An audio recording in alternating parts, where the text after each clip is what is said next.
President Trump warning other Democratic-led states and cities to clean up crime, or he will. Yesterday, in a post on Truth Social, Trump wrote, Governor Wes Moore of Maryland has asked in a rather nasty and provocative tone that I walk the streets of Maryland with him. I assume he's talking about out-of-control, crime-ridden Baltimore. As president, I would much prefer that he clean up this crime disaster before I go there for a walk.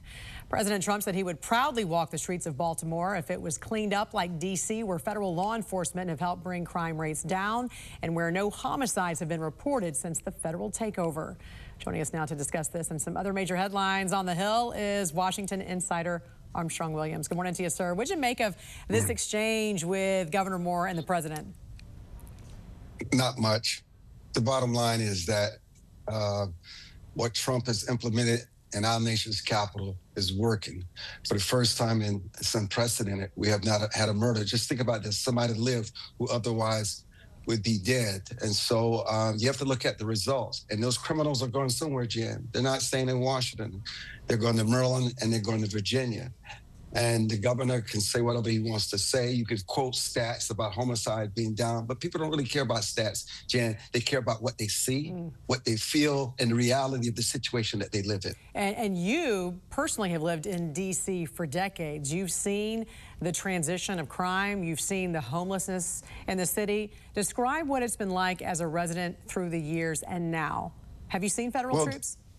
Yes, the juveniles have run the city, not just the city, but cities across the country, whether it's Memphis, Philadelphia, Chicago, whether it's Baltimore. And they've gone to the extreme. And sometimes what it takes are extreme measures to bring this under control, to say, listen, our guns and our authority is greater than yours. We understand you understand the law. You manipulate the law. There are others use you to commit their crimes because they know you will get a lesser sentence because you're a juvenile. That has to change. And the model for other cities is our mayor, Muriel Bowser. Even though she pushes back on Trump on certain things, there are many things she agrees with on. More law enforcement on the ground because there's a severe shortage. We need to get crime under control. The bottom line is, how do we get crime under control? This may not be the best approach, but it's better than no approach. There you go. And now, yesterday, Ukraine celebrated its independence from the Soviet Union back in 1991. President Volodymyr Zelensky vowed to push Russia to peace. When do you think we're going to see this meeting between Putin and Zelensky? And can either side be trusted? Trump and Putin hold all the cards. Actually, Zelensky, when it's all said and done, is actually relevant in this process. They've already started putting money to the side because they know they have to relinquish a lot of their land. They're already prepared for that. But I do agree with the package with the vice president where he said that Russia has made many concessions. But listen, Putin cannot be trusted. But they don't want the sanction of their oil because it's the oil that fuels this war and keeps it going. Donald Trump has the leverage. And at some point, we're going to get some peace agreement. But Jen, will it last? That's why the security measures become so important for the European allies, that the president would protect Zelensky just in case Russia violates the letters of that agreement. Well, from crackdowns on the street to investigations behind closed doors, the House Oversight Committee announcing today it plans to launch a probe into allegations of manipulated crime data by D.C. Metro Police leadership. The National News Desk, Jeff Harris, joining us. This investigation follows whistleblower disclosures, Jeff, and a settlement by D.C. police related to falsifying crime stats. Break down what we know. So the House Oversight Committee simply wants answers here. One D.C. district commander already under investigation for allegedly changing crime stats. And a lawsuit was just settled from a former MPD sergeant who made similar accusations.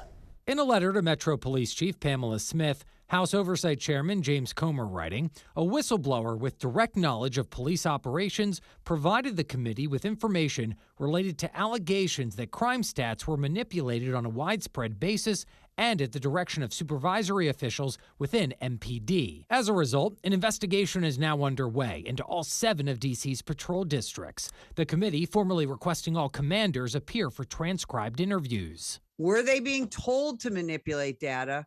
Or were they doing it on their own? Spokesperson for the National Police Association, Brantner Smith, tells us changing crime stats is unethical, but she says it's common knowledge it's happened in D.C. Commanders and supervisors were having the initial responding officers write the report differently. The investigation comes following a lawsuit just quietly settled out of court, filed by a former Metro Police sergeant turned whistleblower, claiming MPD routinely misclassified crimes and that, quote, districts compete against each other to get the largest reduction in the crime stats. Metro Police also confirming former commander of the city's 3rd district, Michael Pulliam, is under investigation for allegedly making changes to crime stats.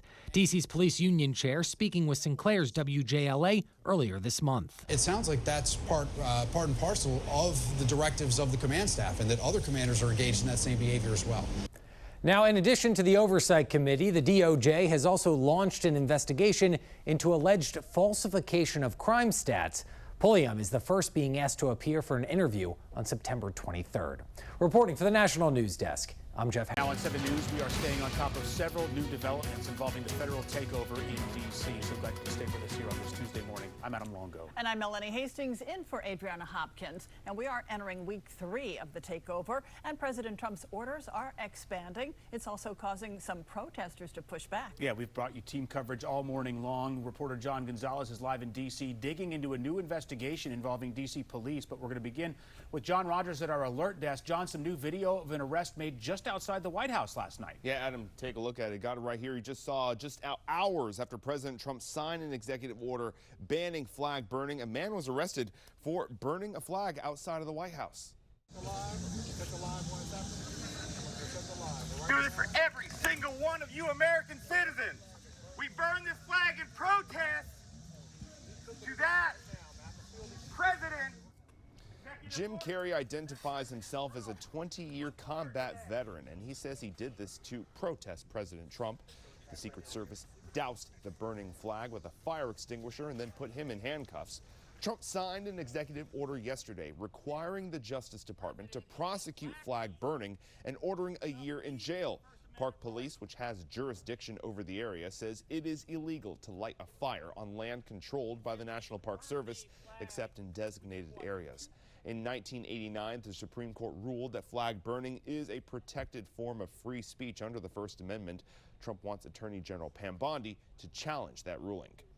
And now to the new investigation into D.C. police. Lawmakers want to know if crime numbers were manipulated to make the city look safer, even as residents demand more protection after recent shootings. 7 News reporter John Gonzalez is live at D.C. Superior Court. And John, some residents are taking matters into their own hands.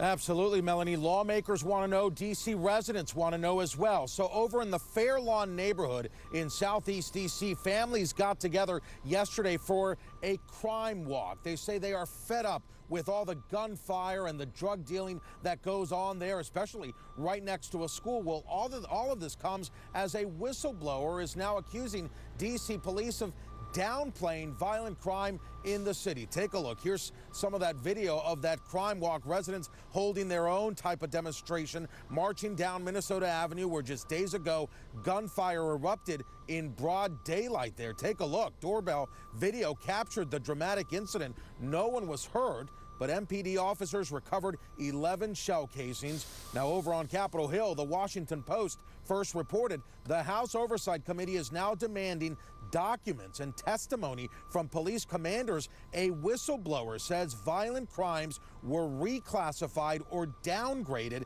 in all 7 districts. One official has already been placed on leave this year. Here's some of those Southeast residents. We have rampant drug dealing, drug use, and prostitution that is directly in a school zone, sometimes on school property. We have been trying to get that corridor cleaned up. We have been trying to work with MPD. They're understaffed. Now, some of those residents tell 7 News they haven't seen the federal agents, federal officers they were promised east of the river. In the meantime, the mayor believes the alleged crime stat manipulation is not widespread. However, Chairman James Comer calls the claims credible and alarming. Reporting live outside of D.C. Superior Court this morning, John Gonzalez, 7 News.